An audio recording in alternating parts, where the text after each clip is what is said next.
Hello everyone and welcome to Fashion Curiosities. Fashion trends are always a fascinating and fun world to explore, but let's face it, not all of them are easy to wear, especially if, like me, you are over 50. This is where our experience and critical eye come into play. Today, I'm taking you on a journey through the season's trends that may not be so easy to pull off. Don't worry, I'm not saying you should avoid these trends altogether. On the contrary, I simply want to show you how to approach them with style and confidence, adapting them to your personality and taste. If you're ready to discover which trends might be worth a little pause for thought, and maybe find some alternatives that will make you feel fabulous and confident, then this video is for you. And remember, fashion is fun and creativity at any age. Today we are going to talk about a topic that I know could be controversial: the cardigan. Yes, you heard right, that cozy and comfortable piece of clothing that we all love, but that could be a style trap if we don't wear it carefully. I know that many of you are already thinking, what? The cardigan is fantastic, and you are right, it is. It is practical, versatile, and keeps you warm like a sweater, but with the possibility of opening or taking it off in an instant. In short, a brilliant piece of clothing. But here's the thing, cardigans can make us look a little, let's say, too conservative. I don't mean to say that looking like a grandmother is a problem, because we love grandmothers, right? But there's a fine line between being elegantly conservative and falling into the trap of being a little matronly. And when you're in your 50s, that line can be especially treacherous. Don't get me wrong, I love cardigans, and I have a few that I wear regularly, but I think it's important to be careful about how we style them to avoid them aging us. The key to wearing a cardigan well and keeping it fresh and modern is to pair it with something unexpected. I'm not saying we should try to look like we're in our 20s, but we can definitely pair our cardigan with something more current, something that adds a touch of modernity and style. For example, if your cardigan is loose and relaxed, try contrasting it with a pair of skinny jeans or structured pants. Or maybe wear it with a belt on top to create a more defined and interesting silhouette. Another idea is to play with the styling. Instead of simply leaving it open, try crossing it in the front and tucking it into your pants. It's these little styling details that can work wonders, elevating your cardigan from a casual piece to a truly fashionable and current piece. So yes, cardigans can be a little risky, but with a little creativity, we can transform them into a chic element of our fall wardrobe. And you, how do you wear your cardigans? Leave a comment below and let me know your tricks to make them super trendy. Another topic that's always hot, but this fall it's going to be downright red hot: leopard print. Yes, you heard that right. Leopard is back roaring into the fashion world, and let me tell you, it's going to have a big moment this season. But as always, with great power comes great responsibility, and so is the power of animal print. Now, all animal prints, including our beloved leopard, can be considered neutral. And do you know what that means? That we can treat them as such in our wardrobe. But be careful. When it comes to wearing prints, especially if we are over a certain age, the watchword is caution. Yes, because while these prints can add a wild and sophisticated touch to our look, it is easy to fall into the trap of excess. And no one wants to look like a human version of a safari, right? The secret to wearing leopard print or any animal print well is moderation.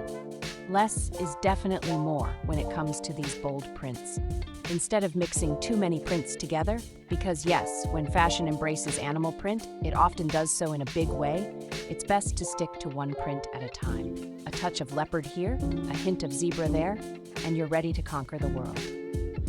Another tip to keep in mind, pair your animal prints with neutral colors. If you're wearing leopard pants, for example, tame them with a simple white button-up.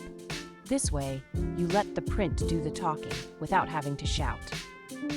Bright colors can be wonderful, but when you combine them with animal prints, you risk making a little too much noise. And we want our look to be roaring, yes, but with elegance. Now I want to talk to you about something that concerns all of us, especially if, like me, you love to shake up your outfits and show off your style with pride. I'm not here to change you, of course not.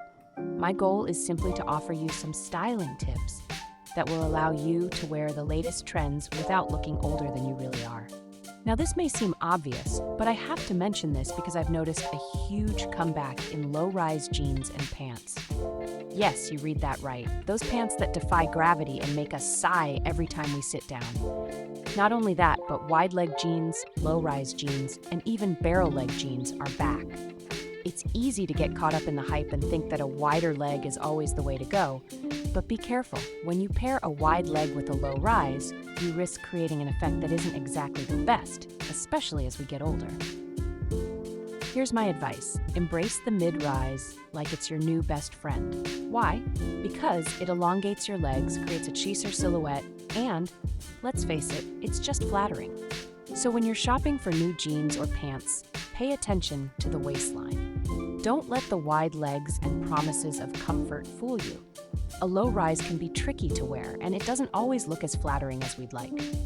Ultimately, it's about finding the right balance between style and comfort without compromising your look. So if you want to rock wide leg pants, go for it.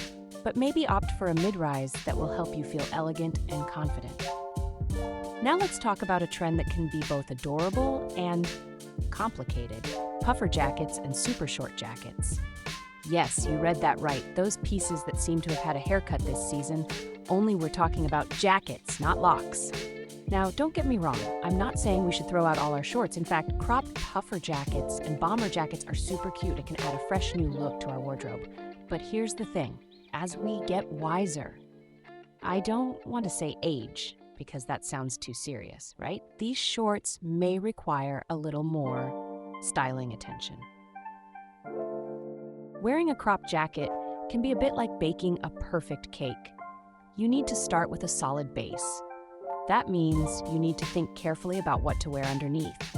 Because let's face it, a cropped jacket isn't exactly going to keep you warm when the temperatures drop. So if you're like me and hate feeling like a human popsicle, you might want to opt for something longer and cozier. But if you have a short waist and want to create the illusion of a defined waist, a cropped jacket can be your best friend. That said, if you decide to embrace this trend, you have to be prepared to put in a little extra effort when it comes to styling. Because, let's face it, wearing a super cropped jacket that stops well above your waist can be a bit like walking a tightrope. It's a look that can be super chic, but only if done right. So, I'm not saying no to cropped puffer jackets, but I do suggest proceeding with caution. Now I want to talk about a trend that is literally bloated with possibilities: balloon hems. Yes, you read that right, those pieces with rounded and voluminous hems that seem to have come out of a storybook. But be careful, because this trend can be as enchanting as it is insidious, especially when we are no longer little girls. So, what do we do with these puffed hems? On one hand, they're absolutely adorable, especially when we see them on the runways paired with short skirts and puffed sleeves. But let's face it, not all of us want to look like Disney princesses at a certain age, right? That's why we need to be careful about how we wear this trend. If you like balloon hems, a good option is to opt for a more midi length. A balloon skirt that falls below the knee can maintain that feminine touch without being too over the top. It's a way to embrace the trend without looking like you're ready for a school play. And then, there's always the option of playing with proportions. If you choose a balloon skirt, perhaps pair it with a simpler, more structured top to balance out the effect. And let's not forget puff sleeves. If the idea of a balloon hemline scares you a little, you can still embrace the trend with puff sleeves. They're easier to manage and add that touch of drama we all love without going overboard. Puff sleeves can do wonders to freshen up a look and make it feel current, while still maintaining a certain balance between femininity and maturity. So, as I always say, fashion is a game, and it's up to us to decide how we want to play it. If you love balloon hems, don't let that discourage you. But remember, the key is to find the right balance between romantic and modern, playful and sophisticated. And most importantly, wear what makes you feel beautiful and confident. Now let's talk about a topic that might elicit a few smirks and a few quizzical looks: plaid. Yes, that checked fabric that evokes images of classic elegance, but if not handled with care, it can also make us look a little more dated. But fear not, because I'm here to show you how to wear plaid in a fresh and modern way without looking like you stepped out of a family reunion in the 80s. Plaid is a print for adults, and this already tells us that it is easy to fall into the trap of looking too serious or predictable. And here comes the challenge: how to make sure that plaid does not make us look older than we are. The key is all in the balance and the combination. If you like plaid, and let's face it, who doesn't love it at least a little, you need to think about how to tone down that slightly too academic air that it can confer. Imagine yourself with a nice plaid, maybe a jacket or a shirt. Now, instead of pairing it with the usual formal trousers or classic shoes, try something a little more surprising. A pair of white sneakers, for example, can instantly transform your look, giving it a more relaxed and contemporary feel. Or why not try mixing the plaid with a more casual accessory, like a sporty backpack or a baseball cap? These little touches can work wonders, making the plaid less stuffy and much more playful. Remember, fashion is all about contrasts. If your plaid is classic, pair it with something modern and casual. Don't be afraid to mix and match different styles. The result? A look that says, "I'm sophisticated, but I also know how to have fun with fashion." Thank you so much for watching this video. I hope you enjoyed exploring these trends with me and found some inspiration for your own looks. Remember, fashion is a game of balance and creativity, and there is no age that can limit us from having fun with our style. If you enjoyed the video, don't forget to give it a like, subscribe to the channel, and activate the bell so you don't miss any of the next content. And of course, leave a comment below. I'm curious to know which trends you like the most and how you plan to wear them. Thanks again for your support, and I'll see you in the next video. Keep shining, fashionista.